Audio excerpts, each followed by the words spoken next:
Welcome to On the Chain. This is Jeff here with co-host Chip. There he is. We have a special guest with us tonight, none other than attorney John Deaton, making waves in the space. What's up, guys? It's great to have you on. I got to believe everyone here, they've already guessed what we're going to talk about. We're going to touch on SEC. We'll touch on Ripple. We might talk about XRP, put them all together, and you guys will see what we have to fill in the blanks. So whenever you guys are ready to kick this thing off, Chip, you ready to go? Started. Welcome to On the Chain. All right, welcome back. Welcome back. So it's been a crazy couple of weeks. Let's just start it off with emotions have been running high. I mean, there's just so much going on. There's that $13 billion hack down in South Africa. They're like, yeah, the two brothers, they can't find them. I'm like, oh, I'm sure they'll be back. Never. Right. It's like, that was a major hack, man. That was a Bitcoin exchange too. So yeah. 3.2 billion. Yeah, and I think all the news, I think Bitcoin's volatility lately, I thought Bitcoin ETF was going to happen this year, and now I don't think it's going to happen. Yeah, it's not looking good right now, is it? And they like to push the narrative, and it just seems like every time push it down the road. But I don't know if that's the end of the world. You know, I mean, you still have a lot going on in the space. So, hey, John, what are your thoughts? Here we are. You know, there was a little bit of tension. SEC concerned about some of the things that Ripple wanted to do by having them really show their cards. And then the judge seems to have upheld what Ripple wants. Absolutely. And I know I took a little bit of heat on Twitter when I said that, and I said this after Judge Netburn had granted the 60-day extension for discovery. And I said all in all that the judges have been very even-handed and very fair. I stand by that. I'm not someone who underestimates maybe the impact that this case has had on Ripple's business in the United States, which impacts its business worldwide, quite frankly. I even tweeted that out, and I said we probably all underestimate it. But, you know, in the grand scheme of things, been very fair. And this last ruling, exactly the way it should be. And I tweeted out earlier, what is wrong? Why even fight? We want to learn, right? Do we as tax-paying citizens, do we have a right to know what the internal trading policies are at the Securities Exchange Commission? I just want to know. It's a free democratic society, right? Like, why would we not have that transparency? Why fight that? Forget about Ripple. Forget about the lawsuit. Why would you fight? This is our internal policy that we have for our people when it comes to trading in markets that we regulate, that we're going to have opinions on. We're going to vote on enforcement actions. We're going to provide risk alerts and guidance. Well, they don't provide guidance. We're going to provide all kinds of warnings on these markets. And we just want to know, okay, are you allowed to hold digital assets if you're an SEC commissioner? I'd like to know that, right? I'd like to know if the chairman is allowed to own Bitcoin or Ethereum or XRP or any other digital token, and what are their internal policies on which ones are the high risk ones versus the low risk ones. I just don't see where the fight in that is. And it makes you suspicious. And I don't want to be suspicious of my government. I really don't want to. I want to have faith in it. But when you fight tooth and nail about things like that you shouldn't be fighting over, it just does not give confidence. I'd like to hear what you guys think. I was going to say, you know, as a follow-up to that, I mean, what do you expect from our bureaucracy? You know, they kind of get stuck in this rhythm that they believe that they don't answer to the people any longer. You know, you have a bunch of government employees. They're not elected officials. They're appointed and then they're hired. And some of the people that get hired into that bureaucracy are there for life. It's hard to fire them. It's hard to get rid of them. So what does that tell you when they're in that system and they're stuck in that mindset? And then you add good people into that mindset, what do you expect to get out? Yeah, you know, I look at it too, like our motion to intervene. I can understand the SEC saying we object to them being parties. We object to them being able to look at certain discovery or documents, certainly the ones that are sealed. We object to them being able to participate in deposition testimony and all that. But they are investors and they are the people that we're supposed to protect. So if they want to file a brief on what their interests are, okay, Judge. And if we think it's garbage, we'll tell you it's garbage. If we think they make a few good points, I just don't see, like, back to your point, Jeff, they've lost sight of who they represent, you know, and whether it's the SEC or any other government official, it just seems like they've lost sight of that, because I don't think our motion to intervene or our ability to file an amicus brief to say, listen, this is how this ruling can impact developers and users and small business persons and merchants, and we want you to take that into consideration. Like, on what planet is that a bad thing? I don't know. I still don't understand why they're fighting us so hard. You know what I mean? They're fighting tooth and nail in a lot of different areas, right? So I'm curious to find out, what are your thoughts that the SEC now is trying to quash this deposition of an SEC official who's unnamed, but who do you think that person could be? Well, I mean, if I had to guess, I would have to pick Clayton or Hinman.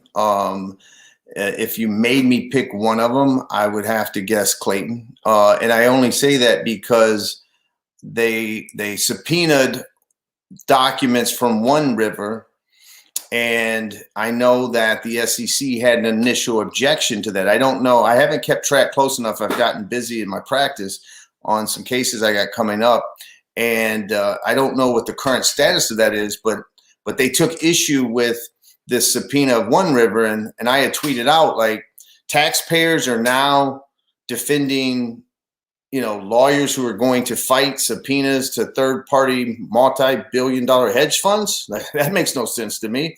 And so if I had to guess, but it could be anybody, you know, it could be someone. There had to be a production on the 18th. And, you know, in this recent ruling, the judge said that the Ripple's motion to compel the documents was a moot point, because the parties have admitted or acknowledge that they are doing what's called a rolling production. So, you know, the SEC says, well, here's the first 10,000, you know, here's the next 10,000, or what have you. And so maybe in reviewing those documents, it's nobody that name that you or I would even recognize. You know, it's not a Hinman or it's a Clayton. It could be somebody else in those documents. So I don't know. It's a guessing game, and so I want to make it clear to everybody that their guess is just as good as mine.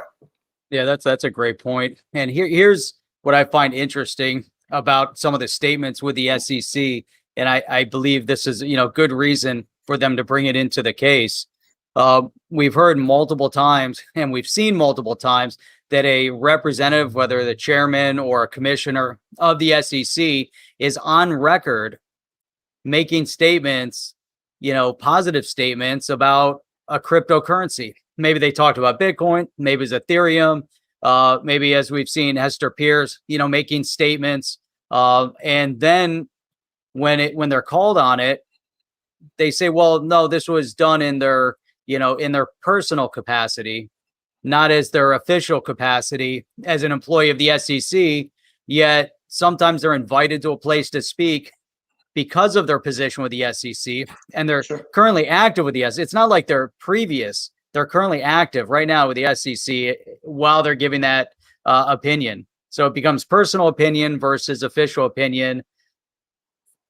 What do you make of that? I mean, to me, that crosses the lines, gets a little confusing, and confuses the people that they're speaking to, the audience. Yeah, and also it's disingenuous with the SEC in this particular case against Ripple. You know, in some of the papers that they filed, they basically said that it was ridiculous for Ripple to claim that the SEC helps develop the market sentiment. And to me, that's like the most absurd thing that the SEC could say. What do you mean the SEC doesn't participate in developing market sentiment? The SEC develops, it is the market sentiment. And so if your chairman and your director of corporation and finance come out and say Bitcoin and Ethereum, they're not securities, we're not going to regulate them.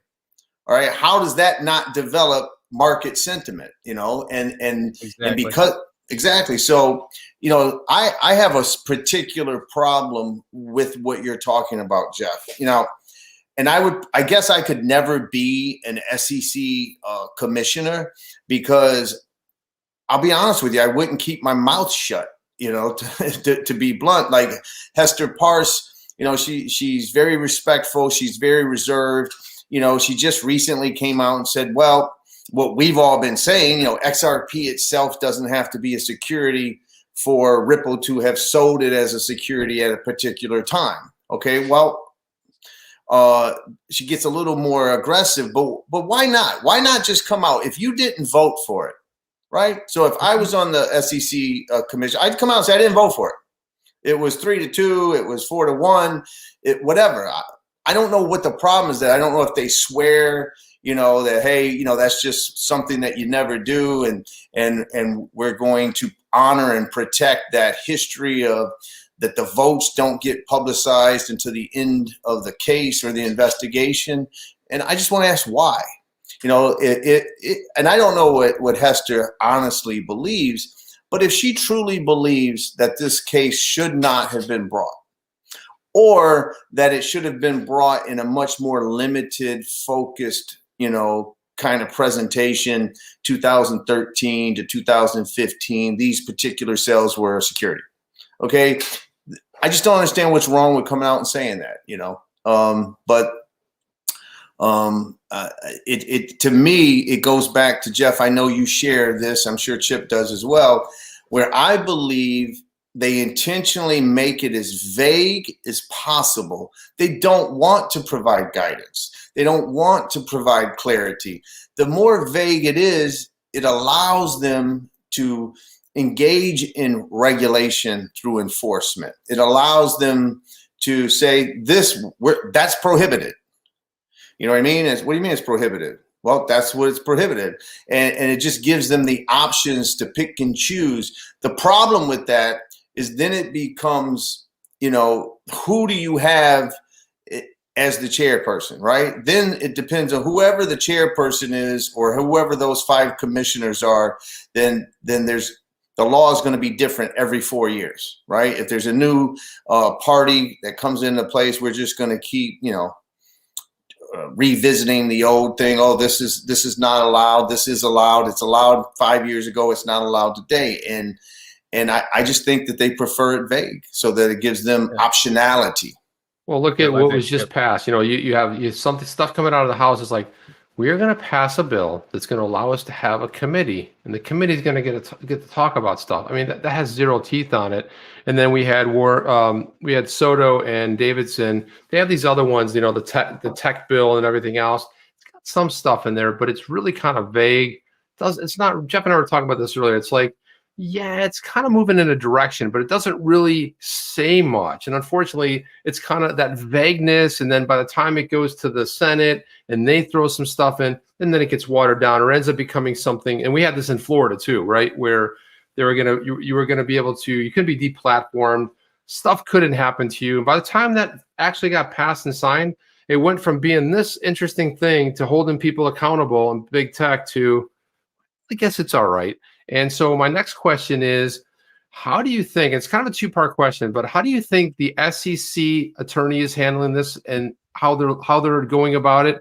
And how do you think Ripple and of course Garlinghouse and Larson, how do you think their attorneys are? Like, rate them on a scale. How do you think they're doing it with so far? I'm not, more or less. Before you answer that, I just want to give a quick shout out here to the team over at Spend the Bits is here with us tonight. So we're attracting, a real good crowd here. We've got blockchain backers here, Jungle's here, got a lot of, who's Sir who Gordon's in the here. Sir Gordon. There we go. There's Sir Gordon right there. There's Sir Gordon. Yeah, I also want to say too, I There you gave them go. a massive shout out to Spend the Bits because we got to get the word out, man. This is a phenomenal app that's working on the XRPL, and it's like as soon as that El Salvador, and I saw John, I saw you tweeting about it as well. It's like this is what the community is best at when we all get together. You know, Crypto Eddie, she was out there tweeting about it, and it's like, yeah, if you can get that word out and spread it out there about a solution. All these people are like, but I don't know if it's going to be a payment rail. And they're on CNBC going, well, I don't know.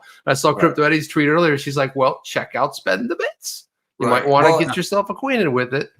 And I stand by what I said. It's one of the best examples of the absurdity and hypocrisy of what the SEC is claiming, which is we know Bitcoin isn't a security, right? Even the CFTC chairman has come out and said that Bitcoin, Ethereum are commodities. So Bitcoin's not a security, but the XRP that we use and burn to move the Bitcoin is. I mean, that's just the most absurd thing I've ever heard. If it takes 0.00005 XRP, which is less than a penny, to move $3.8 million worth of Bitcoin, and you're going to tell me that the $3.8 million of Bitcoin, that's not a security, but that half a penny of XRP is the security.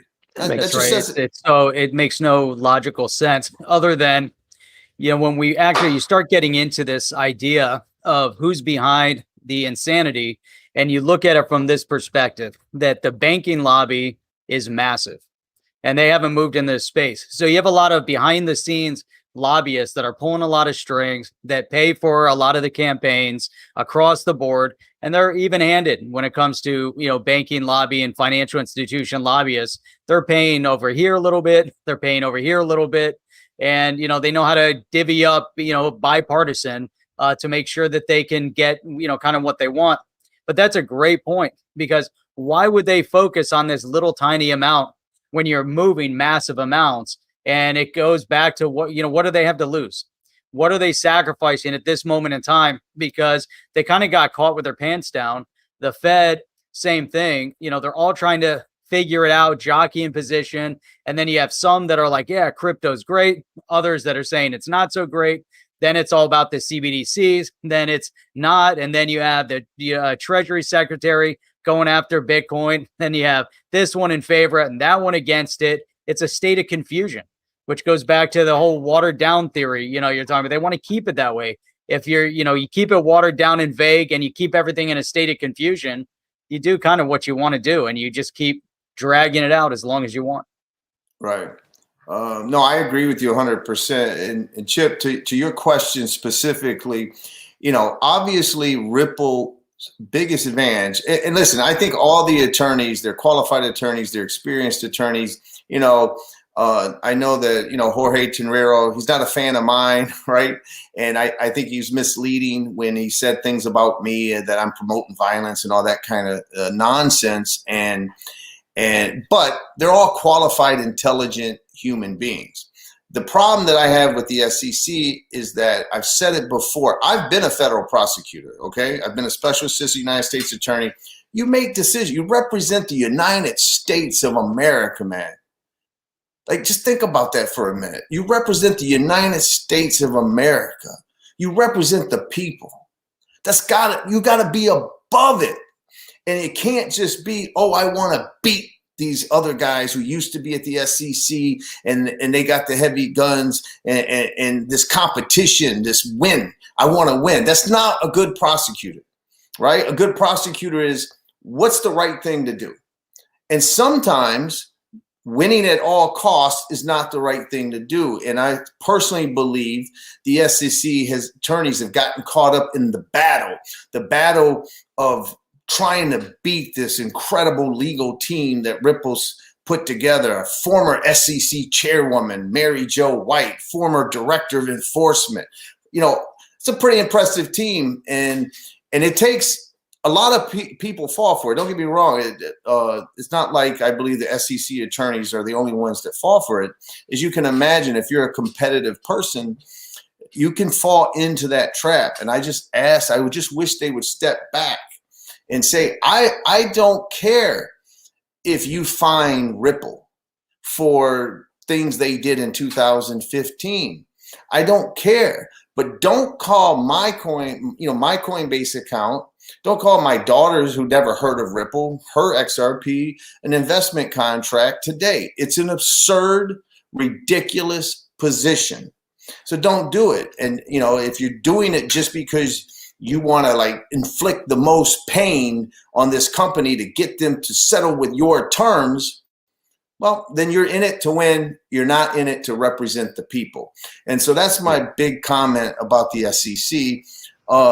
Ripple's attorneys are obviously impressive. And I think the most important thing is, like this internal trading policies, that's very smart. Mary Jo White and Solomon and Andrew, I forget his last name, they all, they worked at the SEC, so they know what to ask for. Not just what to ask for, but how to phrase it, how to call it, right? If I propound discovery on the SEC, I might use words that don't trigger, a certain obligation, a type of document that they have to produce. So I think that this recent evidence of trading policies is very strategic for a reason, and that came, in my opinion, from people who worked at the SEC who believe there's going to be something favorable in those documents. So, obviously, I think Ripple's attorneys are very good. I think their briefs are really good. And the truth is, the SEC says, well, Brad Garlinghouse in 2018 said XRP is not meant for your coffee. Okay, well, we don't care. We don't care, right? What Brad Garlinghouse said. That's the beauty of this technology is that it's not limited to, even if there's brilliant minds, right? Joel Katz, David Schwartz, brilliant. Brad Garlinghouse, brilliant. Chris Larson, brilliant. That's still only 3 people. It's still only 3 brilliant people. You're opening up this distributed technology to the world and all the other brilliant people out there. And if someone wants to use their XRP to pay for coffee, like James Rule XRP, then use it for your coffee, And I think the other thing that gets lost is that Ripple chose maybe one of the most difficult paths, right? Do we go smart contracts? Do we go with, payments, cross-border remittances and whatnot? And they chose to disrupt a half-century-old legacy banking system. That use case is going to take time. Can you imagine you're a bank and you're making money off friction, right? You're making money off all these instant fees, 9% to make a transfer. And all of a sudden a company comes along and says, hey, we could do that for half a penny. And, you're not going to get that 9%. You think they're going to be in a rush? Say, oh, yeah, let's adopt that technology. No.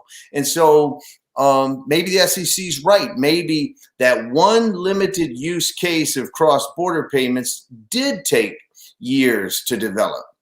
But in the meantime, you got spin-to-bits out there, right? You've got YouTubers, you've got merchants, people who are utilizing it. It's being used at Coinbase. It gets used if you have a Coinbase account, before they froze it, they would use XRP themselves for cross-border payments and the different transfers of fiat currency. So the ecosystem is developed on its own, while Ripple is focusing on this one use case.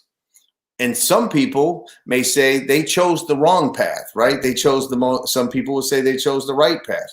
I don't know. But in the meantime, when I'm talking about like your comment about the attorneys, I'm not here to represent Ripple. I think they're fine, good company, smart and all that, but I really don't care about them. I care about the rest of us in the ecosystem, That's a great statement. That's a great statement. And that should go to the SEC as a proof case that there's so much more in the ecosystem. It's not about Ripple. We can sit here and we can have a conversation about the significance of the XRP ledger, the significance of this use case that you're talking about, how they decided to take on Swift that's been around since 1974. That's craziness. Who does something like that? We can talk about that, but we completely disagree with their, political messaging that they put out there. Why can't we do that? Why can't we see their great use case, disagree with it, and then still look at all these other amazing use cases that are spawning off of the XRP ledger? That's what it's all about. And I think that makes sense. It doesn't matter what Ripple does. They're their own entity. They're their own company. They've got their agenda. They've got their mission statement. That's awesome. Now we got Flare, the Flare network. They're getting ready to roll out smart contracts, working within the XRP ledger, XRP. They're bringing in Litecoin, Dogecoin. They're going to work within the Ethereum smart contracts, and they're kind of changing the dynamics as well. And then you've got BitTrue is an exchange out there that was heavily focused on XRP. And you've got Spend the Bits that we talk about. They're building on the XRP. So there's a lot of that goes on that's really significant, and I think when you look at it, you can't say, well, first and foremost, we're 10 years into this whole new experiment of blockchain and cryptocurrency, 10 years, whereas the rest of the ecosystem has had hundreds of years of development. Banks, is thousands of years. I don't know when the first bank came out, but I'm sure, is a long time ago, so, to your point, but then you start looking at how the SEC does act and is acting a little bit irrational. Do they have an ulterior motive? I don't know. I even look at with Jay Clayton, there's so much hate towards Jay Clayton over what's going on right now. I still think it was necessary. I look at where we were at that point in time, and you see there was going to be a new incoming administration. The SEC was going to turn hands. Then you brought up a good point before where administration, you're going to see some fluctuation in how the SEC looks at things. So they knew something, maybe just looked at it and said, hey, the SEC is going to drag their feet for another 4 years. Congress will drag their feet for another 4 years. And we're going to be 4 years in, and there's still going to be zero regulatory clarity, which puts us all in the exact same predicament that we were before this started, had this not started. Now it's opened up a whole new, it's kind of opened up Pandora's box. I mean, what's your thoughts on that? I think now that it's on the open, hey, everyone's talking about it. No, I think it is. And, I have faith. It just takes a long time sometimes, but I really have faith. Truth has a way. I tweeted out, truth has a way of rising its glorious head, from the murky, dark waters and presents itself. And I believe someday we're going to know the exact, truth. And I've left it open for all possibilities. I even said, hey, someone tweeted out that Jay Clayton had met Gary Gensler during the presidential transition period, prior to the lawsuit. Did he say to Gensler, hey, I'm going to drop this lawsuit, or we're about to vote, the commission's about to vote on whether to bring this enforcement action against Ripple? Did he get Gensler's blessing? Did he ignore it? I don't know. Maybe he told him. Maybe Gensler said, hey, do it because then it's done and you take one for the team. We all speculate because we don't know the truth. And you speculate when it makes no sense. And no one ever will convince me that filing the case as you're walking out the door after 7.5 years with no exigency, nothing has changed, to bring this action, not limit it to specific earlier distributions where you could really only make the claim, allow the co-founder to just dump millions and millions of XRP at the same time that my XRP on Coinbase is locked, right? It's there. I look at it, and they just lose sight. Here, this is a true story of one of the named interveners, Christiana Warner, a full-time law student, bought XRP, spent $1,500, bought XRP around 22 cents a share, 22 cents a token. when it got to, left it in Coinbase, didn't move it before January 17th or 19th. It goes up, as you all know. She's got a $5,000 tuition payment. She wanted to sell it and cash it to make her payment. She can't. So she has to take a fiat loan to pay her tuition, right? That's real lives get impacted. It doesn't necessarily have to be millions of dollars or hundreds of thousands of dollars, but $5,000 makes a huge difference to some of these small investors. And my biggest problem with the SEC is that they've lost sight of that, right? What they see are two billionaires. Let's go after the two billionaires in this company that has, 45 or 55 billion XRP. We're gonna do something about that. And we don't care what happens to anyone else, because that's what we want to do. That's reckless. And it's against your mission. And I wish they would all just come out at the SEC and anyone else who supports the suit. I wish they'd be honest. Just be intellectually honest. Because you want to know what I think? I think that what it comes down to is they don't like the fact that this company has 50% of the outstanding XRP. Right? And if that 50 billion XRP, goes to $1, it's 50 billion. If it goes, to $10, a lot of money. It goes to 100, incredible amount of money. And because every time the judge makes a comparison, or someone makes a comparison between Bitcoin and XRP, the SEC attorneys say the same thing. They go, it's very different. XRP is very different from Bitcoin. I just want the judge to say, okay, explain to me how. Tell me right now, how's it different? And I guarantee you what their answer would be. It would be how it started, right? It would be that, these guys created, they pre-mined 100 billion and they gifted 80 billion to a company, and they kept 20 billion for themselves, and they now own 50% of it. That's what it's about.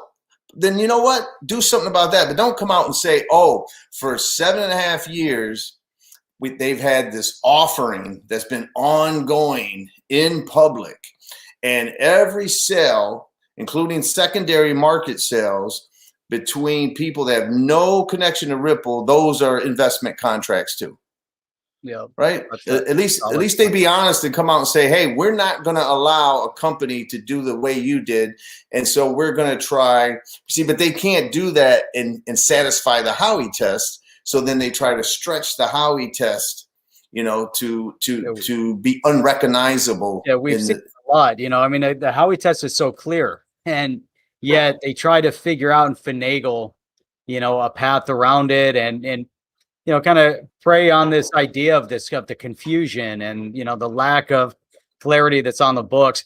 I just want to throw this up. There's a couple comments that I saw come through. This was a good one from Rob XRP. Said, "Thank you, John Deaton, for everything you're doing for our community. My future grandchildren would be told stories about you." Thank you, Rob. I appreciate it. Honestly, I keep saying it, and I'm not going to get into it other than say that I'm a fan of Flare and everyone at Flare, and I wish them great success. Absolutely. Mean that sincerely. But I love the XRP community. I have an affection for them. I've never felt so uplifted in my life by people. If someone says something and they think it's unfair to me, they come to my defense, and I'm just humbled by it. I really am. That's great. Hey, JK here said, go Gala Games, Casino Coin, spend the bits. These are all projects on the XRP. So, and that list is going to continue to grow. Yeah, I wanted to get some of these in here. There's some, let's see, there was another comment here that came from the Sleepy Sailor. This was earlier on. He said they're trying to shake out retail investors. They said also Taylor Swift. And then Wade Hutchins came in with some support also. He said hello also. Just want to say appreciate everybody here. Also, we've got 900 people watching right now. We got people over on Twitter watching. I don't have an exact count of the Twitter watches. but there's quite a few on Twitter as well, all tuning in to listen to John Deaton. If you guys are brand new here at On the Chain, make sure you hit that subscribe button, subscribe to the channel. We bring John Deaton. John Deaton is such a wealth of information and a breath of fresh air. There's so much negativity out there. And then we get into it and we can start dissecting what's going on. And it's great to get this kind of feedback. Well, listen, the one thing that is so missing nowadays, can we just have an honest conversation? We can have a civil debate. Just nowadays, it's gotten to the point where if there's like a disagreement, it has to be like this negativity that surrounds it. It doesn't have to be, I think you can find something in common with just about anybody, if you look for it and you're open to it. And so, tomorrow I'm going to be a part of with Rosalind and the professor Go Forth, and she's written taking issue with certain things. Even my writ of mandamus that I wrote, she said, I think that parts of that demonstrate that XRP is a security. All right, we have a difference of opinion. We can have an honest, civil, kind, professional, but firm debate in our beliefs, and I'm looking forward to that. You know what I mean? I think we need more of it. Chip, you're muted. Just realized why we can't hear you. Oh, I was wondering why I couldn't get a word in edgewise. But you can't do that. I look up, I could see your mouth open. I'm like, oh wait, yeah, I was trying to say something, but I was saying Rosalind Layton, what's great about her, she's hammered the SEC and are very on. You talk about honest conversations, nailed them, like called them out. Also, I want to go back to something from earlier. You had said something that when you're going to go ahead and levy a lawsuit, it's really important, key decisions you make early. And you had talked about what it meant to go after personally, not only Brad Garlinghouse, but Chris Larson. Like, why do that inside of a Ripple case? And why would you conflate the two when, quite honestly, if you're trying to go after Ripple and you're trying to say they did something and you don't allege fraud, like, where is the juice in that? And do you think that they might have, that might have been a misstep? Yeah, I think it's a great question. And early on when they fighting about the discovery and when I have this fundamental belief, right? You investigated this company for 2.5 years. You didn't find fraud and you didn't find misrepresentation. Okay, then go after the company, or just go after the sales as strict liability sales. But there's that famous, I think it's famous now, clip of Clayton where he's with Joseph Grunfest, and Clayton said, one thing I like to do is, and I'm paraphrasing, one thing I like to do is go after the executives. And Grunfest says, well, yeah, but it becomes harder to prove because of the heightened level of proof. You got to get into state of mind and how a person, what they intended subjectively in their mind, and that can be difficult. And Clayton's like, yeah, but it might be worth it. It changes the dynamic of the case. And so if there was fraud, great, go after them. But there wasn't fraud. So just go after Ripple, go after the strict liability, because now they have to prove that Brad Garlinghouse and Chris Larson aided and abetted Ripple in selling illegal securities. And that requires a level of what's called like gross recklessness. In order to be grossly reckless, you have to either A, believe this is a security and I'm doing it anyways, or it is so obvious to an ordinary person that it's a security that you're ignoring the obvious. And so because of that heightened level of proof, I was like, I think this Bitcoin and Ethereum stuff, I think it's going to come in, because if there's all the comparisons of XRP to Bitcoin, Ethereum, what's the distinction? And those aren't being treated like a security. It's going to be relevant to that ordinary person, because it's no longer just what did Brad Garlinghouse actually think, but what Brad Garlinghouse should have thought based on objective evidence, data, market sentiment. So I think that it was the most terrible decision to make, but I'm thankful for it. I'm thankful for it because more truth is going to come out, in my opinion, for it. When you get into a federal case, do they just? It seems like again? they just throw everything possible at it. Am I still on mute, Right? guys? No, you're there. No, Okay, You can hear it. John, the distinction between like a regular, state case or county or whatever, and then you get to the federal level, is it different the way the attorneys approach it? Do they just try to throw as much as possible in, versus typically you get into, county or state and they want to be very focused, very specific? Is there a distinction that you found? I've seen some. I mean, there are some, state prosecutors in the big cities. If you get to Chicago and, New York City, where they're more almost, but the counties you're talking about, I agree with you 100%, because those local prosecutors are more beholden to the community, right? And if they misstep or they bully, if they overcharge, it can come back, to bite them. When you get to the federal government, I mean, it's like I was saying earlier, you represent the United States of America and you have unlimited resources, right? And so to be honest with you, there's this arrogance and that sometimes police officers fall into because you've got so much power, and I'm not anti-cop. I love cops. I'm just making a point that that I call it the kitchen sink theory. They're going to throw the kitchen sink at you, make it as painful as possible on you to get you to tap out. It's like a chokehold and you just can't take it anymore and you tap out. And so we're going to go after the executives.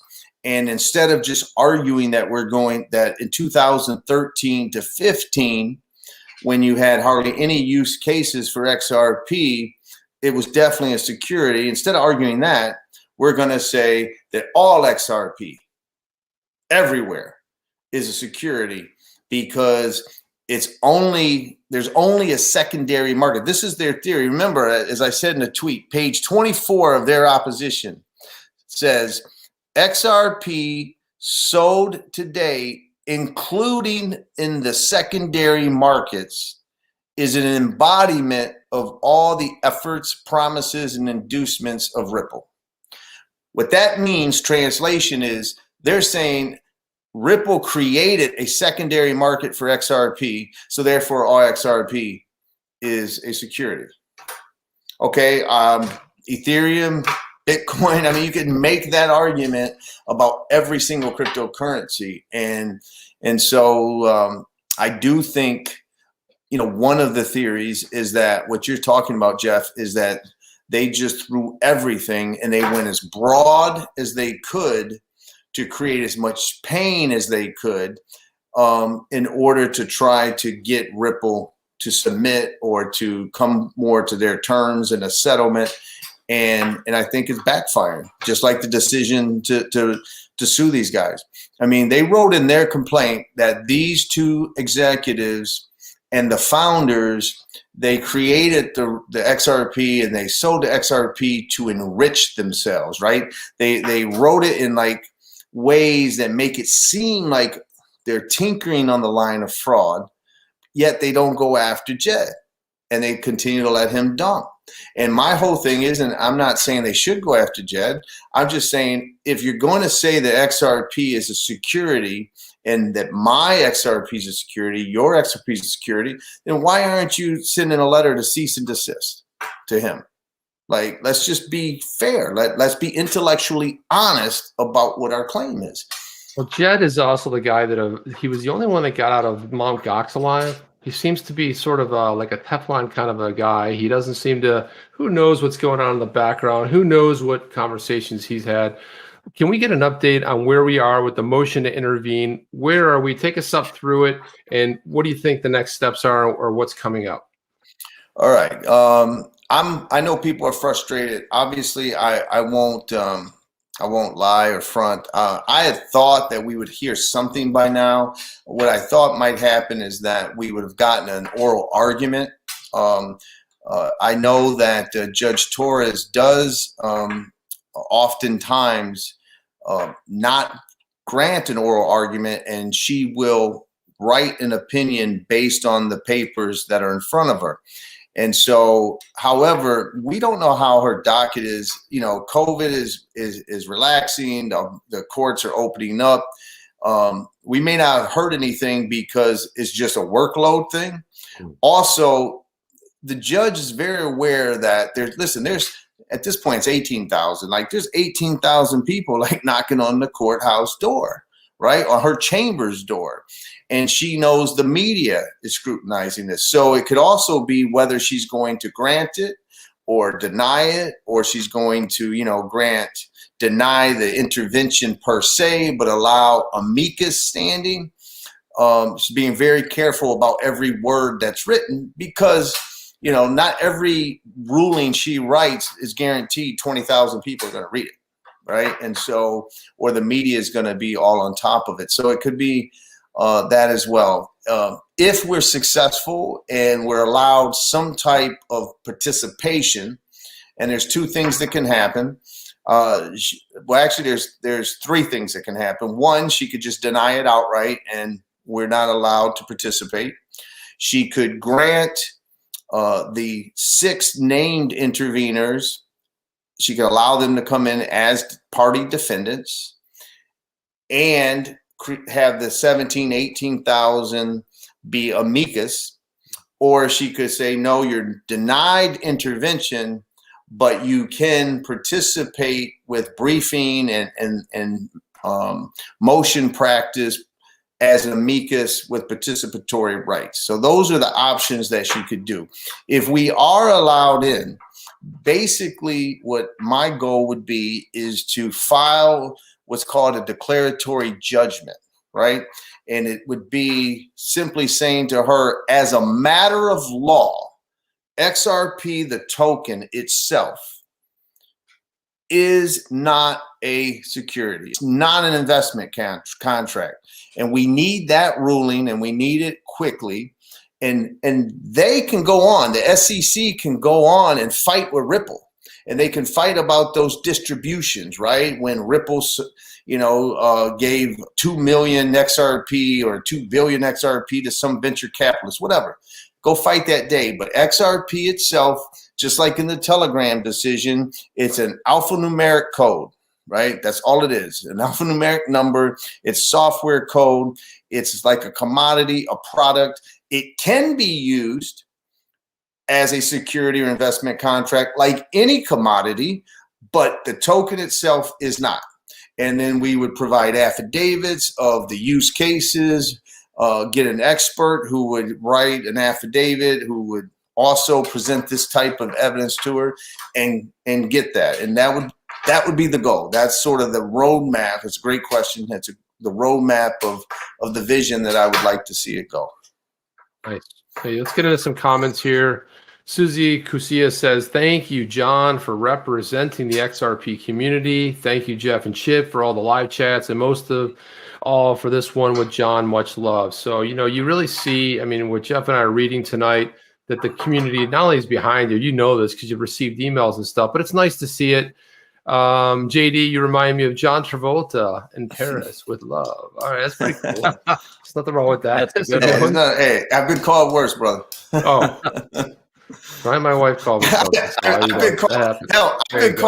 been called worse by the SEC in this lawsuit. That's a good point. XRP for me says, thank you for your service, Mr. Greatest of all time. Good show, great show. My crypto whales. That's really cool to hear. I think I might have been one other one here, but yeah, there's some good comments, and it's like great. So, the SEC call you, John. What do you think about that? Didn't they call you? Something about aggressive nature. What do they call you? Some weird thing they called you. I can't. I know that they basically said that I promoted violence. They actually said I promoted drug use and violence. I did. Is that all, John? Really? That's all they had. Right. Well, what's funny about it is that I don't know. I did that video. Did you see the video where I was just the trying video to, was fun where you're doing like that mock sort of like trial. Yeah, and there's a scene in the video where like I'm, Clayton is, we're looping what he says repeatedly, and then the judge from My Cousin Vinny, right? My Cousin Vinny just comes on and goes, "Are you on drugs?" And I make the comment like, "No, judge, but I might need some." Right. I made that joke in a mock cross-examination, and I'm promoting drugs. I'm promoting drug use. You know what I mean? And so, and then in the scene, and then later on, when Clayton keeps saying, if it's a security, we'll regulate it. If it's a security, we'll regulate it. If it's a security, we'll regulate it. I simply go, listen, if you say that one more time, I might have to walk over here and slap the shit out of you. Yeah. Right? They literally said that I have threatened violence against SEC staff, and so they have they have no sense of humor. They don't even have like a sense of humor. What'd you expect from the SEC? Dry death? I mean, my gosh, it's like horrible. No, I wanted to put up another comment here real quick. This is from Mr. VJTCS. They said, "Thank you, John, Jeff, and Chip. The pain XRP created for genuine holders is huge. You all seen a light of hope. To many of us. Thank you, John. Please comment on Nexo liquidating XRP, quoting SEC." I don't know if you want to get into that at all. What's going on over at Nexo? And I don't know a lot of it. A couple people had tagged me on Twitter, and I know it's horrific. What I'm hearing, it's like just a horrific thing. 125,000 XRP are immediately liquidated. And what I said is, I'm not on Nexo. I'd have to see their like user customer agreement. I'm assuming that when you sign up, there's some box that you check where it gives them the authority or power that if it goes below a certain equity, percentage, that they have the right to liquidate. I'm just not familiar with that. I actually tweeted before I went out here. I gave some of my experience because, I've had margin calls in my life with stocks. And, on Charles Schwab, when you are below your maintenance, if you're below, 45% or whatever, they say, hey, you have 48 hours to, deposit $5,000 or we will start selling. They give you that kind of notice, and it doesn't right. It doesn't sound like there's much with these exchanges. You know what I mean? Or something like that. It's like instant liquidation. And there was a situation not that long ago where there was actually some technical error, and a lot of it happened overnight. Now you start playing with fire with a margin environment in a speculative investment. It makes it even more, difficult. But to your point, I mean, if you're on your Schwab account, Fidelity, and you're playing with margins and you get that little bit of a buffer, unless it specifically states instant liquidation, they don't even give you, or they're supposed to give you, but 48 hours to me is enough time. You get the email, you get your account, you decide what you want to do, and they give you that warning. But if they give you a warning and they start liquidating, I mean, that's they don't allow, right? And I know that there's a putative class action, I believe, that was filed in Northern California against Nexo. And so, even if they do check the box and it gives them, it can still be unconscionable. There may still be claims there. I just I don't know enough about it to speak, as a lawyer intelligently about it, other than to say, I'm free. I'll look at anything. If anyone's got a user contract and they want to send it, so I can see what basis is that exchange, using to just say, we're liquidating you. All right. It went below this certain level. We just had the right to completely freeze you out so that you can't trade, and we're going to liquidate you. Yeah. What are they hanging their hat on? There's some language, there's something in there that they're hanging their hat on. Well, what they did was I actually know too much about it, Jeff and I do, because we did a show about it. We had two people come on the show, talk about their experience. A lot of people say, well, it's margin trading. You ought to know if they make the call. But what happens, they got liquidated. They said they had a technical glitch, so nobody could top off. It wasn't that they weren't willing to. They said, okay, they couldn't log into the system. A bunch of people got just a tremendous amount of people got liquidated. And what I can probably send you is the shakedown that happened when people complained about it and went to them. It was the strong arm stuff that's not legal in this part of the world, but it is if you're an Eastern Bloc shell company that's insulated and protected. So saw a lot of the stuff. I want to kind of be sort of broad brush with it, but what they did, they always say like the cover up's worse than the actual event. Yeah. What they did after was like disturbing on a lot of levels to me. I was shocked at how they treated some people and how they went after them. And I think we took one of those shows down, Jeff. I mean, I think we had one of them up, but we had another one, and we had somebody else who was a very seasoned investor, and he said I couldn't get in to top off, and he was building a company, and he was going to use this ETH back in the day. I mean, it would have been worth a lot of money, right? I mean, hundreds of thousands of dollars, when it had gone up. So there's some stuff that, if anything, is questionable. I mean, and I know some people personally that got really hurt, and it's disturbing, and it's like, that's why, we talk about a guy like Alex Mashinsky, who has a track record, who's on his 6th startup, who has done very well, who has had the 2 largest exits of a New York company.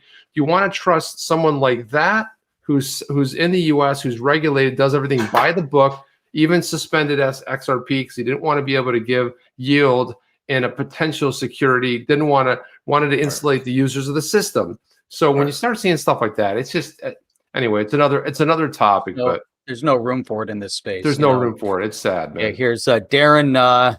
What does that say? Dig Normal said, tonight we have the fastest growing channel. Tonight. We'll take it, Darren. We hit over 1,000 people so far in the space. So we always joke about that, Jeff and I, because we're like, you know what? We are the slowest growing channel on YouTube. Yes, we own that. Come get us, man. Can you grow slower than us? Not a chance. Hey, well, listen. Nowadays, I guess you might get a little much too much into the substance and real shit.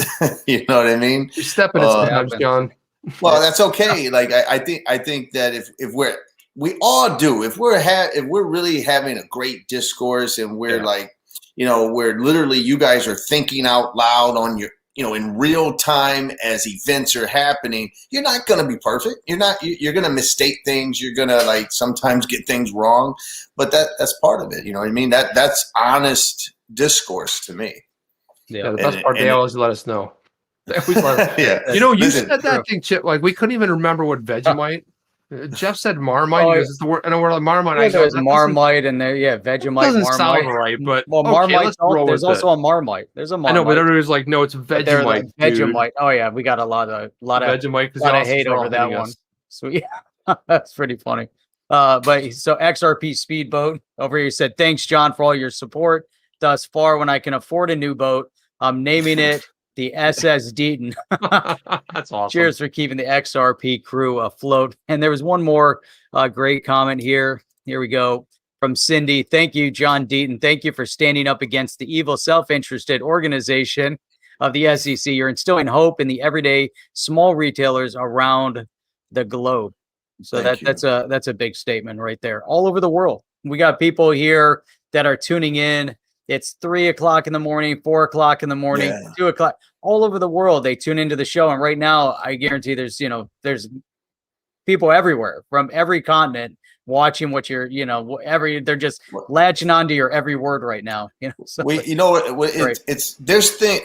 great about this whole technology and the XRPL, someone is going to come up with a use of the XRPL and XRP that no one has thought of yet. It's going to happen. It might happen next week. It might happen a year from now, but there will be some other idea that we'll all be like, God, I wish I'd have thought of that. You know what I mean? That's brilliant. That's crazy. That's so disruptive of that, of that arena that it's entering. And I mean, there's a lot of exciting things happening right now. And I just want to I just want to take some time here. If it's your first time here, like, subscribe, click the notification bell. And the best way you can help the channel, if you like what you're hearing, you love, John's always been so nice to come on the chain with Jeff and I, and you like what you see. We talk about stuff like John said, real time. We talk about things, we workshop, and we go through them, give opinion on it. Sometimes you agree with us, sometimes you don't. It's okay, but the way you can help us grow is you share it with people. Hey, what do you think about this? Check these guys out. And so thanks, John. I really appreciate you coming in and sharing your expert opinion. And man, I got to say, humbled by it, because what you do for the community, Jeff and I are whole XRP holders, man. When you stood up and did this, I couldn't wait to reach out. I'm like, we got to get this guy on, man. He's reached out and he's supporting the XRP holders. Stood up, that to me took courage, because you're going to have a lot of incoming, and a lot of support. Yeah. No, it's been worth it. You know what I mean? It's been worth it. I appreciate it. Listen, I'm an XRP holder too, man. You know what I mean? So, of course you are. So I have my own interests, but no, I appreciate it. You guys have been great, always supportive, and I appreciate it. Awesome. We appreciate you. Want to say just shout out to everyone that tuned in tonight. Tomorrow is another night. Chip may or may not be solo. No, I'm not going to be solo, Jeff. You're going to be on. Not 100% sure, but we'll see how things tune in from where I'll be. But yeah, this is outstanding. It's great to see you again, John. Look forward to seeing you on the next one for sure. All right. And also hang on for a little bit, and just for one little second, guys. Be back tomorrow night and see, will Jeff show up or won't he? I'm going to push him to show up. I know he's going to be on the road. He doesn't like doing it, but I think he should join us. And if he's not, then you can give him all kinds of comments. So that'll be fun. So anyway. And then, I might miss Saturday morning too. Saturday morning, I might have something special planned. You might have to put it in there. We do. Yeah, we do. We do stream. We actually stream 6 days a week, Sunday through Thursday at 8 p.m. Eastern Standard Time, and every Saturday morning at 8 a.m. Eastern Standard Time. Oh, you might even be Sunday too. But it depends on what time. Holy cow, Jeff. Am I going to do the show solo for the next week? Giving it, throwing it out. We'll make it work, man. And just, John, if you can move your head a little bit, because I want to just look at that sign behind you. It's all good, people. It's all good. Keep hodling on. Keep the faith. We're stronger together. We, the people, are going to get through it. And we'll see you on the next one. Hang around, John. Thanks. Are you down with OTC? Please like, subscribe, and click the bell to be notified when the next video drops.